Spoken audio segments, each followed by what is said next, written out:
I refreshed the hospital's employee portal one more time, staring at the timestamp on my surgery schedule.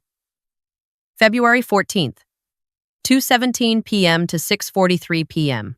4 hours and 26 minutes I was in that OR, hands deep in a patient's thoracic cavity, while my phone sitting in my locker 3 floors down was apparently sending text messages about how I wanted to end my life. That's what they claimed anyway. The principal's email had come through at 10:47 p.m. that same night. Mrs. Martinez, we need to discuss some concerning statements Emma made today. Please call me first thing tomorrow. I'd called at 6 a.m. before my shift started. Principal Rodriguez had been careful, professional, but I could hear the worry in her voice. Emma told her teacher that sometimes her mommy scares her, and that you've been crying a lot lately. Mrs. Martinez, I'm required to report. Report what? I'd asked, already knowing where this was going. My daughter saw me cry twice after the divorce was finalized, and she scared herself watching a PG-13 movie she wasn't supposed to see. We talked about it. She's 8. Context matters, doesn't it? There had been a long pause. There's also been contact from Margaret Sullivan, your former mother-in-law. She expressed concerns about Emma's well-being, said you've been unstable since the divorce. I'd felt something cold settle in my chest. Margaret has no custody rights, no visitation rights. That was established in the divorce decree. She's not allowed to contact the school about my daughter. I understand, but she seemed very concerned. And then when Emma said, I need to see my daughter. I'm coming to get her right now. That had been 3 weeks ago. 3 weeks of living in a nightmare I didn't create but somehow had to navigate. Because Margaret Sullivan, retired elementary school teacher, respected member of the Riverside community, grandmother who'd already lost her only son to federal prison, had decided that if she couldn't save him, she'd save his daughter instead. Even if she had to destroy me to do it. The CPS caseworker had shown up at Riverside Medical Center on Valentine's Day, right in the middle of my shift. I'd been grabbing coffee in the break room when one of the nurses found me. Sarah, there's someone here to see you. Says it's urgent. The woman had a kind face, but tired eyes. Mrs. Martinez? I'm Linda Chen from Child Protective Services. I need to ask you some questions about your daughter, Emma. My training kicked in before my panic could. Stay calm. Be professional. Cooperate. Of course. What's this regarding? We received a report of possible neglect and emotional abuse. The reporter claims you've been experiencing a mental health crisis following your divorce. They provided documentation of concerning behavior, including text messages indicating suicidal ideation. I'd felt the floor tilt slightly. I'm sorry. What? Can I see these messages? She'd shown me her tablet. Screenshots of texts from my number, sent to some unknown recipient. I can't do this anymore. They'd be better off without me. I just want it all to end. Timestamps. February 14th, 2:34 p.m. February 14th, 3:12 p.m. February 14th, 5:58 p.m. I was in surgery, I'd said, my voice steady despite the adrenaline flooding my system. From 2:17 to 6:43 p.m. I can prove it. My phone was in my locker. Someone either cloned my number or hacked my account. Linda had made notes, her expression neutral. We'll need to verify that. In the meantime, I need to do a home visit and speak with Emma. Absolutely. When? Today. After your shift. I'd called my lawyer friend Karen Chen the moment Linda left. Karen had passed the bar 3 years ago and was building a family law practice. She'd handled my divorce pro bono because that's the kind of person she was. Sarah, slow down. Someone faked text from your phone? While I was in surgery. Karen, this has Margaret written all over it. She showed up at Emma's school last week asking questions. She's been posting on Facebook about how worried she is about her poor granddaughter living with an unstable mother. That's harassment. We can file for a restraining order. It gets worse. I'd told her about the CPS visit, about Emma's innocent comment being twisted, about how quickly this was escalating. Karen had been quiet for a moment. Sarah, if Margaret is fabricating evidence and filing false reports, she's not going to stop here. This is the beginning of something bigger. We need to document everything. Every interaction, every email, every timestamp. She'd been right. The emergency custody hearing notice came 5 days later. Margaret's petition was 12 pages long, filled with accusations that made my stomach turn. Unfit mother, substance abuse, mental instability, neglecting Emma's medical and educational needs. Each claim was supposedly backed by evidence. I'd sat in Karen's tiny office, reading through the allegations, while Emma watched cartoons in the waiting room. She says I'm addicted to prescription painkillers, I'd said, my voice hollow. I'm a nurse practitioner. I don't even have access to the pharmacy. Everything is logged and monitored. Karen had flipped through the attached exhibits. She has medical records here. Prescriptions for Xanax, Ambien, oxycodone. All in your name. All from. She'd stopped, squinting at the page. All from Dr. Karen Chen? Our eyes had met. I'm not a doctor, Karen had said slowly. I'm a lawyer, and I've never prescribed anything to anyone because I don't have a medical license. I'd felt something shift inside me. Not panic, not fear. Something colder, sharper. She faked medical records. She forged prescriptions using your name. It looks like she just found a doctor with my name and hoped no one would check. Or Karen had pulled out her laptop, typing rapidly. The prescriber ID number. Every prescription has one. Let me look this up. I'd watched as she navigated to the Medical Board of California website, entering the number from the prescriptions. The page had loaded, and Karen had gone very still. What? Sarah, this isn't a medical license number. This is my California bar number, my attorney registration ID. The anger that washed over me was clean and cold. She didn't even try to make it convincing. She just grabbed your information and forged documents. Her lawyer should have caught this. Any competent attorney would have verified medical records before filing them in court. Unless Karen had looked up, her expression grim. Unless she lied to her lawyer too, told them these were legitimate documents from your psychiatrist. What do we do? Karen had smiled, and it wasn't a nice smile. We let her hang herself with her own rope. We don't tell them we know. We wait for court, and we let the judge discover it. The hearing was scheduled for Friday, February 7th at 10 a.m. I'd arranged coverage for my shift, dropped Emma off at school with very specific instructions to the office. No one picks her up except me. No one. I don't care who they claim to be. And met Karen in the parking lot of the Riverside County Superior Court. Margaret was already there with her attorney, a middle-aged man in an expensive suit who looked like he handled a lot of family law cases. She dressed carefully, modest blue dress, pearl earrings, the picture of a concerned grandmother. When she saw me, her expression shifted to something that might have looked like worry if I didn't know better. Sarah, she'd said, her voice soft and sad. I'm so sorry it came to this. I just want what's best for Emma. I'd looked at her steadily. Then you should have thought about that before you committed fraud. Her lawyer had stepped forward. Mrs. Martinez, I understand this is difficult, but it's Miss Martinez. I took back my maiden name, and we'll save the conversation for the courtroom. Inside, the family courtroom was smaller than I'd expected. Judge Patricia Holloway presided, a black woman in her mid-50s with silver-streaked hair and an expression that suggested she'd seen every possible variation of family dysfunction. Margaret's lawyer went first. His name was Robert Hastings, and he was good. He painted a picture of a grandmother who'd watched helplessly as her former daughter-in-law spiraled after a difficult divorce. He talked about Emma's concerning statements, about unexplained absences from school, about my erratic behavior at work. Your Honor, we have documented evidence of Miss Martinez's mental health crisis, text messages indicating suicidal ideation sent during work hours, medical records showing prescriptions for controlled substances, statements from the child herself expressing fear. Mrs. Sullivan isn't trying to take Emma away. She's trying to save her. Judge Holloway had looked unimpressed. Mr. Hastings, grandparents don't have automatic rights to custody. You're aware of that? Yes, Your Honor. But California Family Code Section 3041 allows for grandparent visitation and, in extreme circumstances, custody when the child's welfare is at stake. We believe this qualifies. Miss Chen? The judge had turned to Karen. Your response? Karen had stood, and I'd felt a surge of gratitude for her calm, professional demeanor. Your Honor, everything in this petition is either taken out of context or completely fabricated. My client has never been prescribed psychiatric medication. The text messages were allegedly sent while she was in surgery, which we can verify through hospital records. And Emma's statement about being scared was in reference to a movie they watched together, not her mother's behavior. You have proof of this? Yes, Your Honor. But I'd like to request something before we proceed. I'd like the court to verify the credentials of the prescribing physician listed on these medical records. Judge Holloway had raised an eyebrow. You're suggesting the records are fraudulent? I'm suggesting they should be verified before being admitted as evidence. Hastings had objected.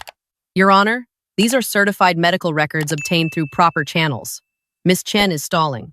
I'm protecting my client from false accusations, Karen had countered. It will take less than 5 minutes to verify. If the records are legitimate, it won't matter. If they're not, Judge Holloway had considered this. Very well, Mr. Hastings, provide me with the prescriber's license number. I'd watched Hastings flip through his exhibits, looking mildly annoyed but not concerned. He'd handed the judge a sheet of paper. Dr. Karen Chen, license number 297458. The judge had turned to her computer, typing something. The courtroom had been silent except for the soft click of keys. I'd glanced at Margaret. She was sitting very still, hands folded in her lap, but there was something in her expression, a tightness around her eyes. She knew. Judge Holloway had stopped typing. She'd stared at the screen for a long moment, then looked up at Hastings. Mr. Hastings, this isn't a medical license number. I'm sorry? License number 297458 is registered to Karen Chen, Esquire. It's a California State Bar number. An attorney registration ID, not a medical license. The silence that followed was absolute. Hastings had gone pale. Your Honor, my client provided these documents. I was told they were obtained from Miss Martinez's psychiatrist. Judge Holloway's expression had turned to ice. Your client committed fraud. She fabricated medical records using an attorney's bar number and presented them as evidence in a custody case. She turned to Margaret. Mrs. Sullivan, do you understand the severity of what you've done? Margaret had stood slowly, and for the first time, I'd seen her mask slip. The sweet, concerned grandmother was gone. What was left was cold and angry. My granddaughter is living with a woman who can't take care of her. Someone has to protect Emma. Someone has to. Sit down. Judge Holloway's voice had been sharp. You will not speak unless I ask you a direct question. Margaret had sat, but her hands were clenched into fists. The judge had turned back to Hastings. Did you verify any of the evidence your client provided? Your Honor, I trusted my client's representations. These appeared to be legitimate medical records. Appeared to be. Did you contact the prescribing physician? Did you verify the license number? Did you do any due diligence whatsoever before filing false allegations against a mother in a custody case? Hastings had no answer.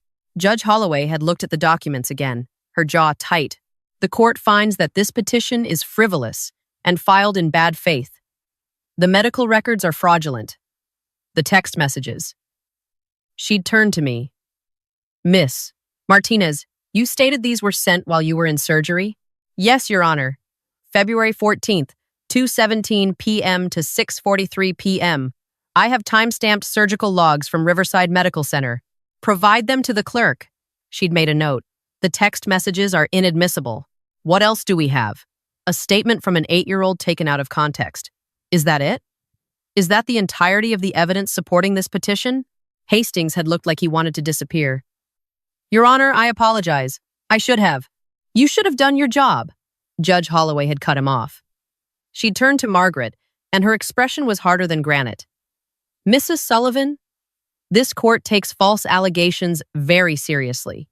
You wasted the court's time. You wasted CPS resources. You attempted to defame Miss Martinez, and you put your granddaughter through unnecessary trauma. This is not how the legal system works. Margaret's voice had been tight. She turned my son against me. She divorced him while he was in prison. She took away my only connection to. Your son is in federal prison for wire fraud and embezzlement. Miss Martinez divorced him because he committed crimes. That is not her fault. The judge had leaned forward. And based on what I've seen today, I understand why she doesn't want you in her daughter's life. I'd felt something loosen in my chest. Validation. Finally. This petition is denied. Furthermore, I'm issuing a temporary restraining order. Mrs. Sullivan, you are to stay at least 500 feet away from Miss Martinez and her daughter. No contact, direct or indirect. No visits to the school. No social media posts. Nothing. Do you understand? Margaret's face had been white. You can't. I can, and I am. You falsified evidence in a court of law.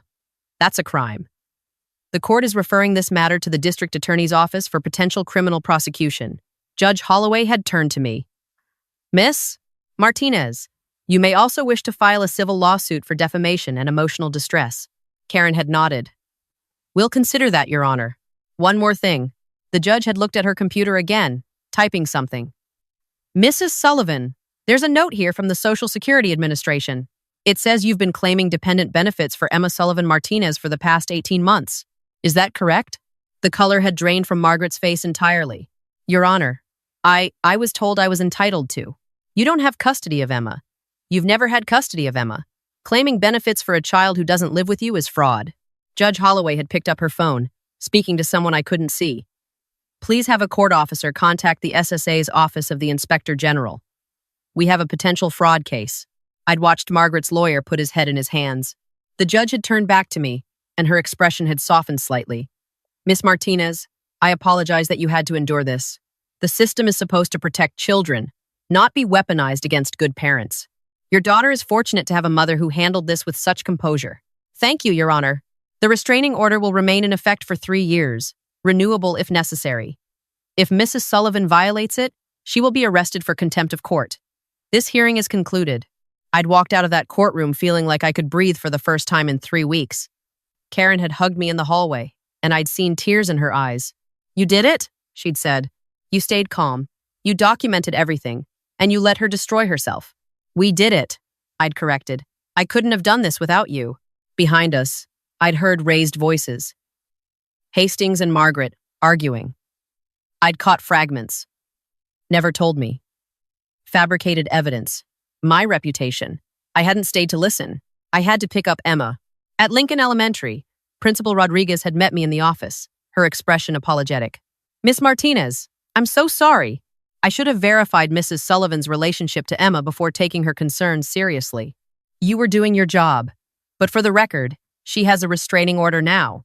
If she comes anywhere near this school, call the police immediately. Understood. And Sarah? She'd hesitated. Emma's been asking for you. I'd found my daughter in the after-school care room, sitting with a book. When she'd seen me, she'd run over, wrapping her arms around my waist. Mommy! Miss Rodriguez said you were coming early. I am.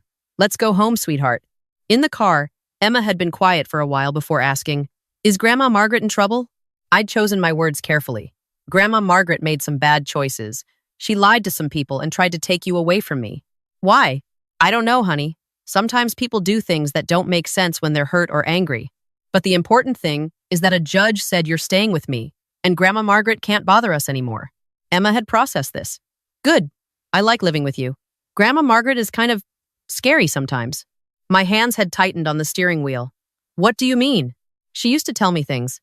When Daddy was still home, about how you weren't good enough for us, how she could take better care of me than you could. It made me feel weird. I'd pulled over, turning to look at my daughter. Emma, why didn't you tell me? She'd shrugged. 8 years old and already learning to navigate adult dysfunction. I thought it would make you sad. You were already sad about Daddy. I'd unbuckled and pulled her into a hug, feeling tears prick my eyes. Baby, I'm sorry you had to deal with that. You should never have to keep secrets to protect me. Okay? Okay, Mommy. We'd gone home. I'd made Emma's favorite dinner mac and cheese with chicken nuggets. Nothing fancy, and we'd watched Encanto for the 100th time. Normal, safe, hours. My phone had rung at 8:47 p.m., unknown number. I'd almost ignored it, but something made me answer. Miss Martinez? This is Detective Williams from the Riverside County Sheriff's Department. I'm calling about Margaret Sullivan. My stomach had dropped. Is everything okay? Everything's fine. Actually, I'm calling because we've been investigating Mrs. Sullivan's Social Security fraud. During our investigation, we discovered something else. She's been depositing the benefit checks into an account under Emma's name, an account your daughter knows nothing about. She's accumulated roughly $23,000 over 18 months. I'd sat down heavily. She was stealing from her own granddaughter? Technically, she was stealing from the federal government. But yes, we're building a case for benefits, fraud, identity theft, and potentially forgery if we can prove she forged signatures on the account paperwork. I wanted to give you a heads up because the SSA will likely contact you about repayment. Wait, I have to repay money she stole? No. Sorry, I misspoke. The SSA will need to close the fraudulent account and may ask you to verify that you never authorized it. The money will likely be frozen as evidence until the criminal case is resolved, then returned to the government. But if Mrs. Sullivan is convicted, you could file a civil suit to recover damages. I'd leaned back against the couch, feeling exhausted. Detective, I just want this to be over. I don't want her money. I just want her to leave us alone. Understood.